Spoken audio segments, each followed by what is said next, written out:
Welcome to the Old Time Radio Westerns. I'm your host, Andrew Rhynes, and I'm excited to bring you another episode absolutely free. This is one of over 80 episodes released monthly for your enjoyment. Now, let's get into this episode.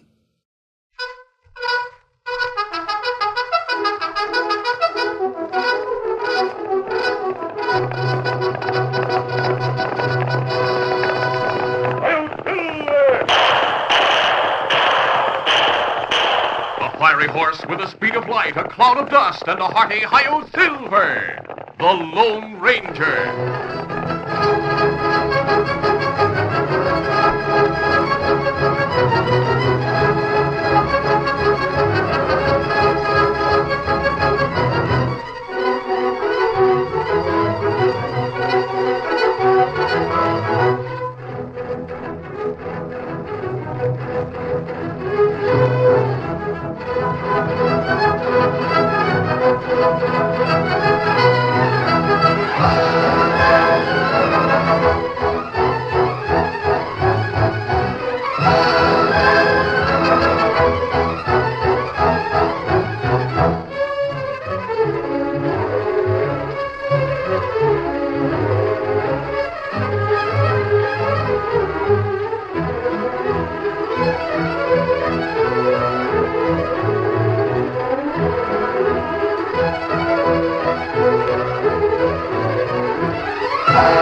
Faithful Indian companion Tonto, the daring and resourceful masked rider of the plains, led the fight for law and order in the early western United States. Nowhere in the pages of history can one find a greater champion of justice. Return with us now to those thrilling days of yesteryear. From out of the past come the thundering hoofbeats of the great horse Silver. The Lone Ranger rides again. Come on, Silver! Let's go, big fellow! Hi-yo, Silver! Hooray!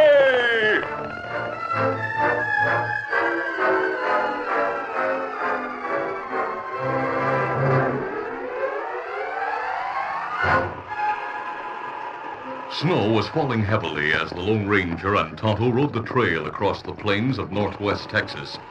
The masked man and his Indian companion had headed north after hearing of a series of crimes committed by 3 men in the northwest Texas territory. Little was known about the crooks. The descriptions given by victims were vague and contradictory, since the gunmen had always worn bandanas across their faces and kept their hats well pulled down. Tonto mentioned this fact as he and the masked man rode through the storm. Nobody seemed to know what crooks looked like, Kimasabi. Yes, I know. They've been clever and cautious in their moves, Tonto. We have no way to trail them in storm. We're about 20 miles from the town where they committed their latest crime. Just outside of Batesville that they held up and robbed a train. We're hoping that we've managed to pick up more information about them around Batesville. I think they'll hide out someplace in the vicinity because of this weather. Weather plenty bad for travel.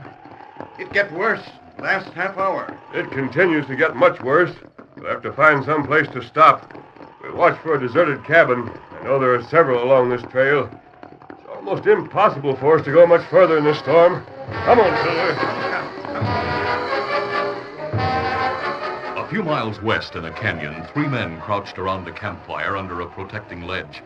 One of them, a young man in his early 20s, pulled his coat tighter and spoke complainingly. Jeff, we stay here with this blizzard getting worse by the minute, we'll be in real trouble. Oh, stop complaining, Hal. I've been riding with Jeff Jeffers for a couple of years. There's never been any trouble he couldn't find the way out of. Let him squawk if he wants to, Joe.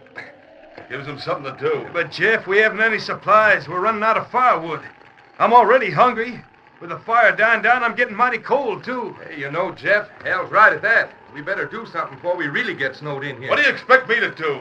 I can't perform miracles, make it stop snowing? No, but maybe we could start out and find a cabin nearby where we could stay through the rest of the storm.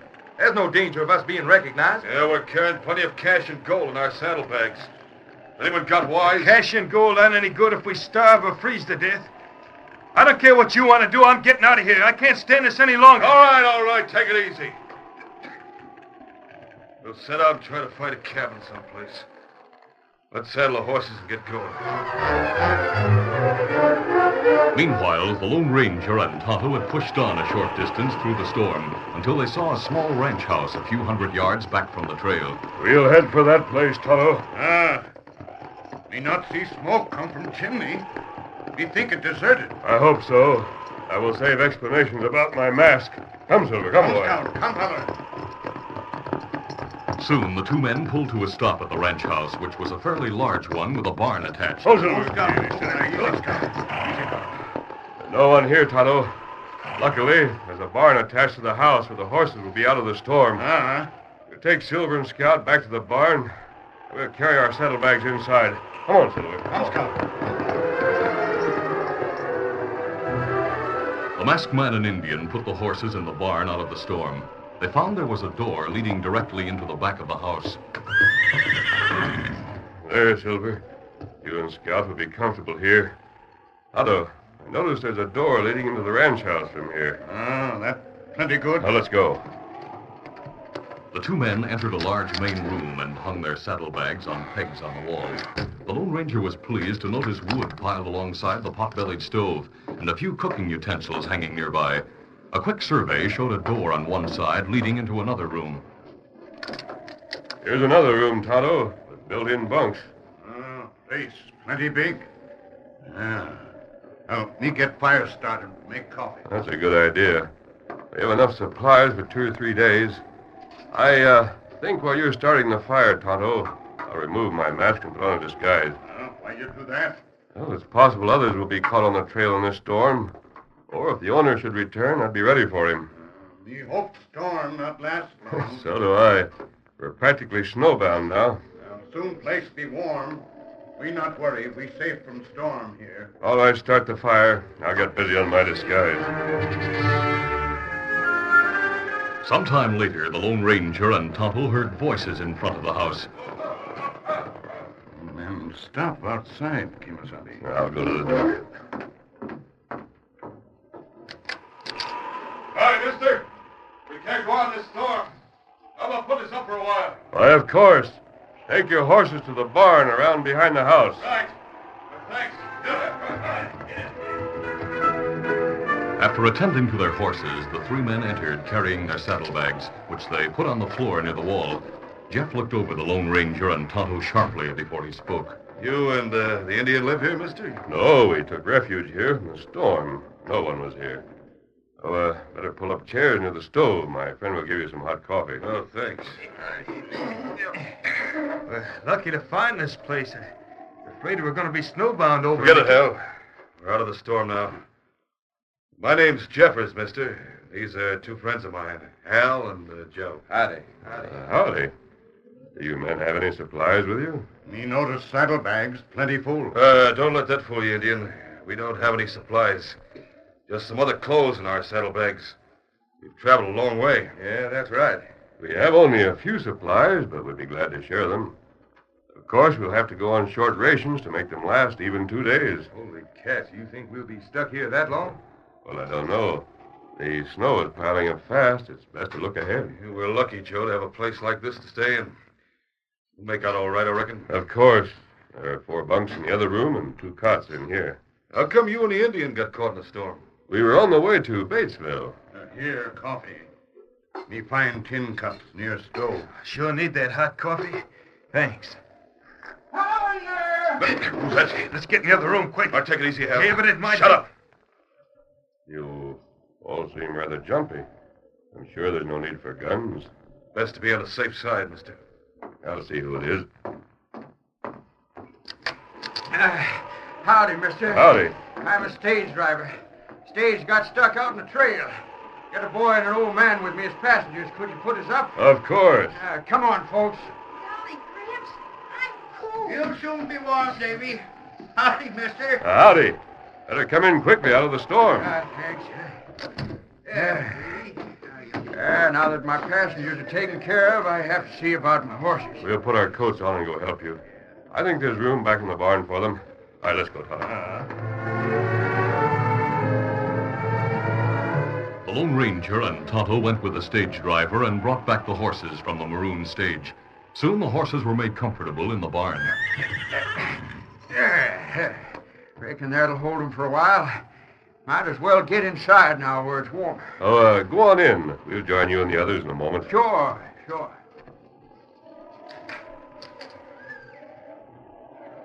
Tonto, there's something odd about those three men who came here a while ago. I'd better not call you by name in front of them. Me notice. Them seem plenty nervous. Strange they're traveling without supplies, unless they left someplace in a big hurry. Yeah, they'll bear watching. What we do know about supplies? We not have much since others come. We'll make what we have last as long as possible. All right, let's go inside then.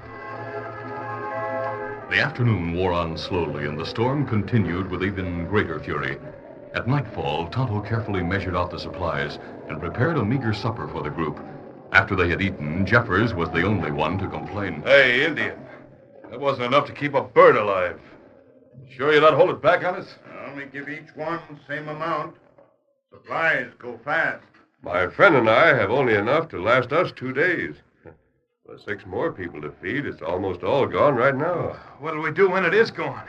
We may be stuck here a long time. We'll starve. We'll have to put up with the circumstances as they are, Hal. We'll melt snow and boil the water for drinking purposes. At least we'll not go thirsty. That's right. Yeah, we passed a farm about a mile back along the trail. Too bad we didn't get stuck back there. Of course, it might as well be 10 miles away for all the good it is to us with that storm raging. If the storm stops, it might be possible for one of us to get through to the farm and bring back supplies. Man would be a fool to try it. I knew of a man who got stranded and froze to death in a storm like this less than a quarter of a mile from his own place. Yes, that's possible. Doggone it, in my business, most anything can happen. Davy, it's a good thing you weren't riding my stage when I was driving down Pecos Way last year. What happened? I got held up. Golly, did they rob the stage? No, didn't get the chance. You see, it was this way. We were going across the plains when it happened. The outlaws and me carrying a gold shipment. I better stop. Ho, ho! Hold on! Ho, ho! All right, you throw down the cash box. All 3 of us got you covered. All right, mister. I reckon there's nothing else to do. Well, Davy, as I started to reach under the seat for the strong box, I heard shooting. And I saw a couple of hombres coming lickety-split across the plains with their guns blazing. Hey, look, a couple of Alahoots holding in on us. Oh, I'm hit. Hold over. Oh, easy, big fella. You all right, driver? Jiminy, a masked man and an Indian. We're not here to rob you. We came to help. We'll tie these crooks and put them into the coach. You take them to the sheriff in town. Sure, mister. And thanks a lot. You kept him from getting a gold shipment. Golly, didn't the masked man say who he was? No, Davy. But he gave me this to show to the sheriff. See there? A silver bullet. Always carried. I remember the masked man rode a big white stallion. That's interesting, driver. I think we should make preparations to turn in for the night. My Indian friend and I'll take turns keeping the fire going. Well, come on, Joe, Hal. Use the bunks in the other room. Good night, folks. Good night.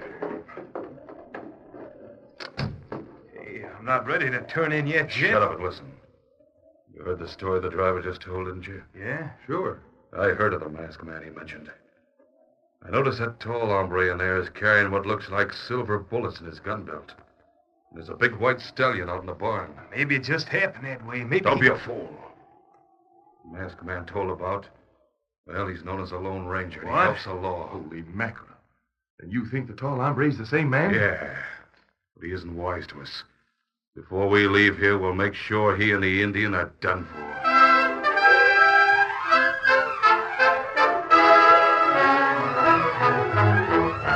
curtain falls on the first act of our Lone Ranger adventure. Before the next exciting scenes, please permit us to pause for just a few moments.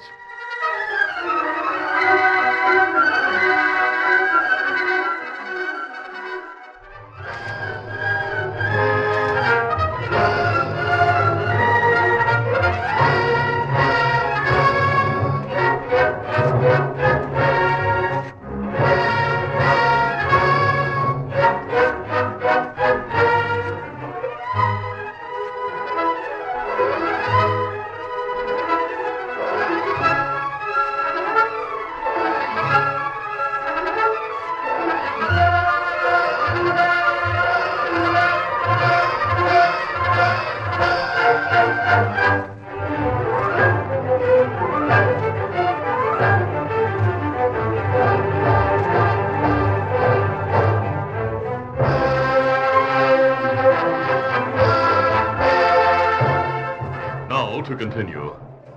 After the three crooks had gone into the other room and shut the door behind them, the Lone Ranger beckoned to Tonto to follow him into the barn. We'll look at the horses. We'll be back in a few minutes. Sure. Go right ahead, mister.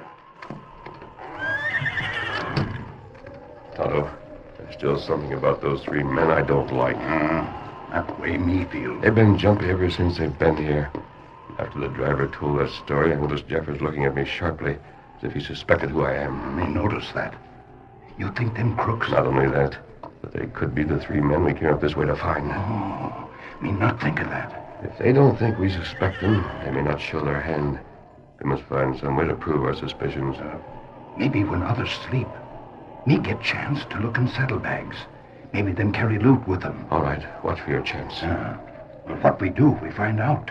Them train robbers. Well, we'll decide that later. All right, let's go back inside.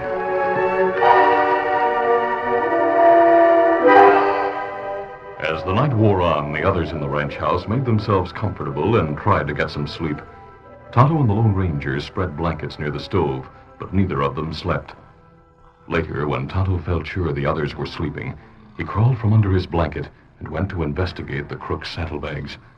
A few moments later, he touched the Lone Ranger and whispered, Kimasabi. Yes? Me find gold, cash in saddlebags. Me sure now, them crooks who robbed train. The men we were after. And the wind has eased up. The moon is shining, Tonto. The storm's over. Because a boy and old man, we better not capture 'em now. All right. Get Scout and try to break your way through to the farm a mile from here. Bring help. Maybe we able to surprise 'em when them sleep. If Jeffers knows who I am, he'll be on guard. They don't know what we've found out. Yeah, it's almost dawn. You think you can make it to the farm? We go now. Good. Tonto left quietly and started through the snow toward the farm a mile away. The going was slow and difficult, but finally Tonto reached the trail and started toward the farmhouse. As the first faint flush appeared in the eastern sky, Tonto saw some horsemen stopped a short distance ahead. He saw that they were gathered around the snowbound stagecoach. Get 'em up, Scout. In a few minutes, he reached the stranded stage and pulled rein. Oh, Scout. Oh, fella. Hi, Indian. Know anything about the folks who were on this stage? And me glad me find you. You sheriff? Yeah, I'm the sheriff. These men are a posse that started out hunting some crooks. But what about the stage here? You said you knew what happened to the driver and passenger, so speak up. Come on, Well, them find shelter in small ranch house back yonder. Good. I'm glad to hear they're safe. But them not safe. What do you mean? Them snowbound with 3 gunmen.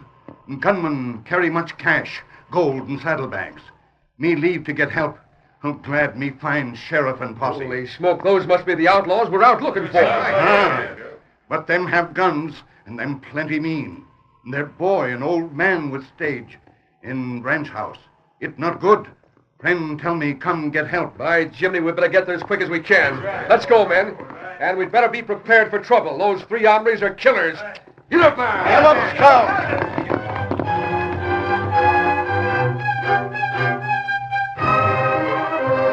At dawn, the sun came up, and those in the cabin awoke. When Jeffers, Hal, and Joe came from the other room, they found the Lone Ranger and the others already eating their meager breakfast. Yeah. Looks like the storm is over. Yes, it is. Where's the Indian? He set out for the farm back along the trail to get more supplies. He ought to be able to get away from here, Jeff, if that Indian can get through. Yeah, we'll wait a while, then we'll try it, Hal. I reckon since the stage didn't arrive where we were heading, they'll telegraph to Batesville. And maybe folks will break away out the trail to find it. That's possible. Well, we're not waiting for them to get here. Well, golly, I hope they do come for us. I didn't sleep very well during the night because I didn't have much supper. Don't worry, Davy. You'll soon be away from here. Well, I thought when I saw the Indian looking in those saddlebags over there that maybe he'd find some more food for us to eat. What saddlebags, Button? What are you talking about? Well, I was lying there awake, and I saw the Indian looking into those saddlebags over there by the wall. Perhaps you just thought you saw that, Davy. No, I'm sure. And I heard you and your friend talking low about crooks or something like that. Jeff, they must have found out. Hold it, Hal. Don't move anybody. Cover them, fellas. Right, sure. What is this? You know well enough. That snooping Indian went through our saddlebags like the youngster said. I got wise to you last night, mister. I see. Joe, go behind his chair and take his guns. Sure. Better not try, Joe.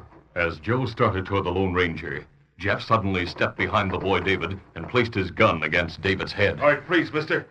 Don't make a move while Joe gets your guns or I'll gun the boy. Mister, don't let him shoot me. My grandson, they'll kill him. I'm not moving, Joe. Take my guns. Pleasure. I got him, Jeff. Good.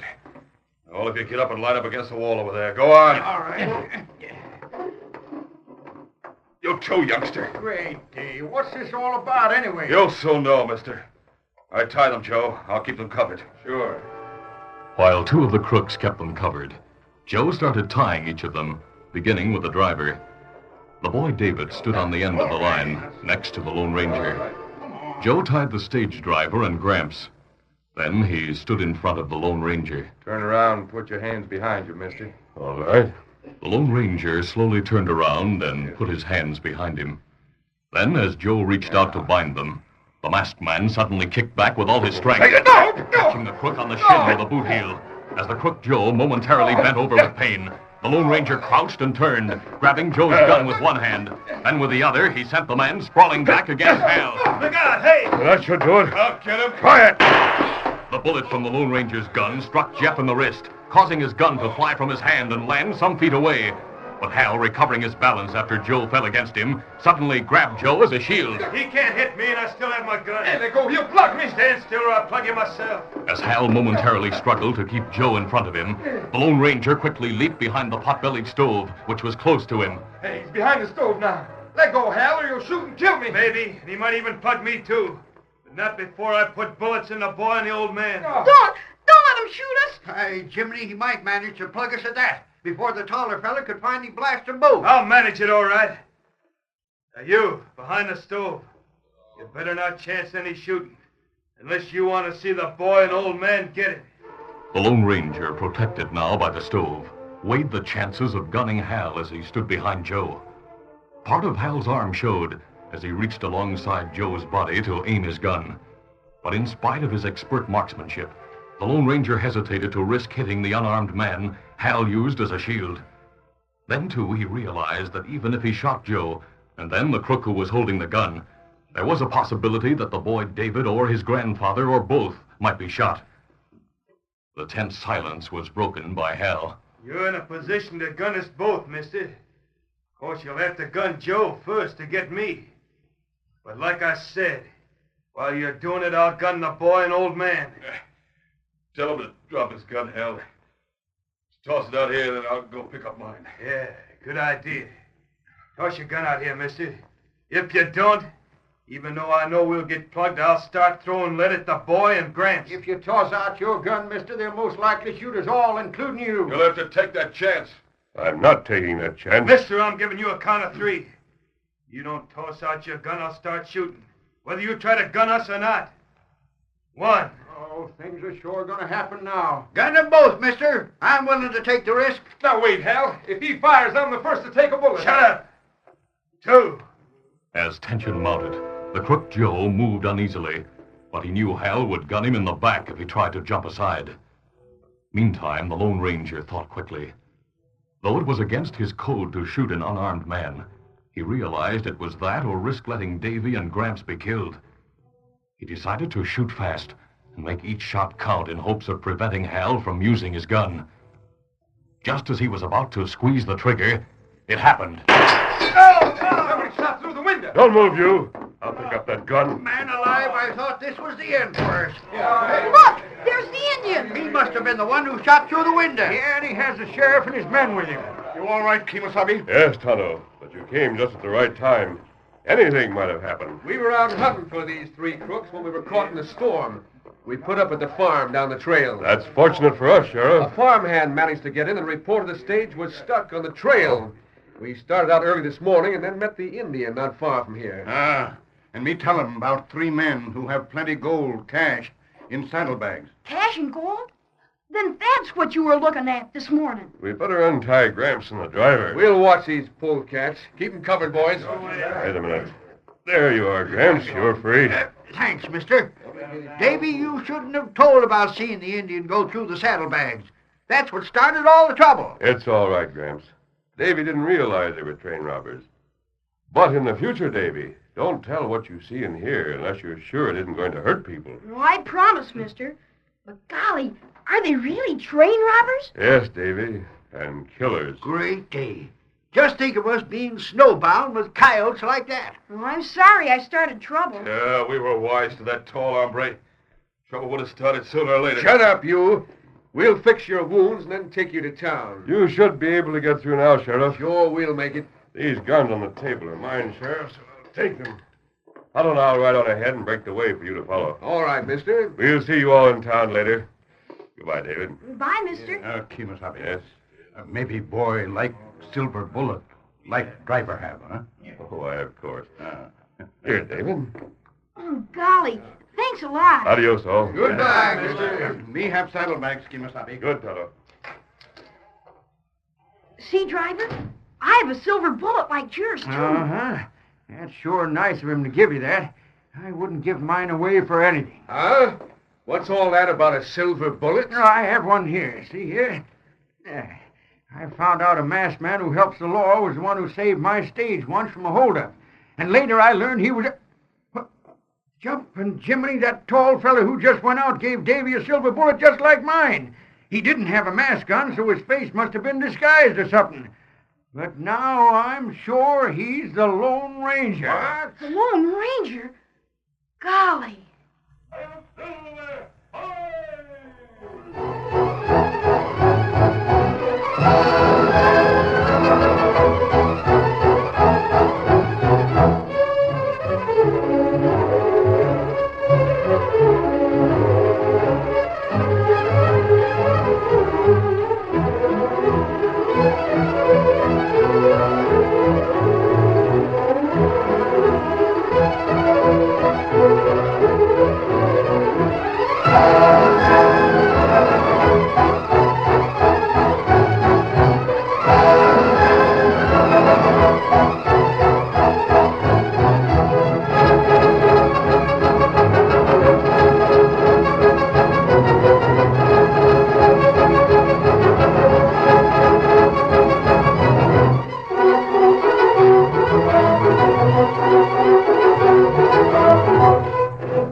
This is a feature of the Lone Ranger Incorporated, created by George W. Trendle, produced by Trendle Campbell Muir Incorporated, directed by Charles D. Livingston, and edited by Fran Striker. The part of the Lone Ranger is played by Brace Beemer.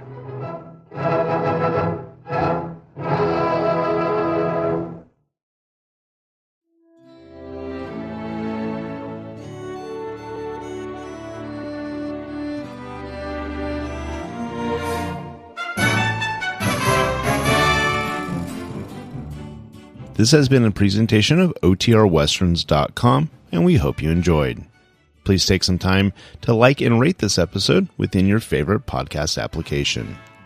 Follow us on Facebook by going to OTRWesterns.com/Facebook, and subscribe to our YouTube channel by going to OTRWesterns.com/YouTube. Become one of our ranch hands and unlock some exclusive content.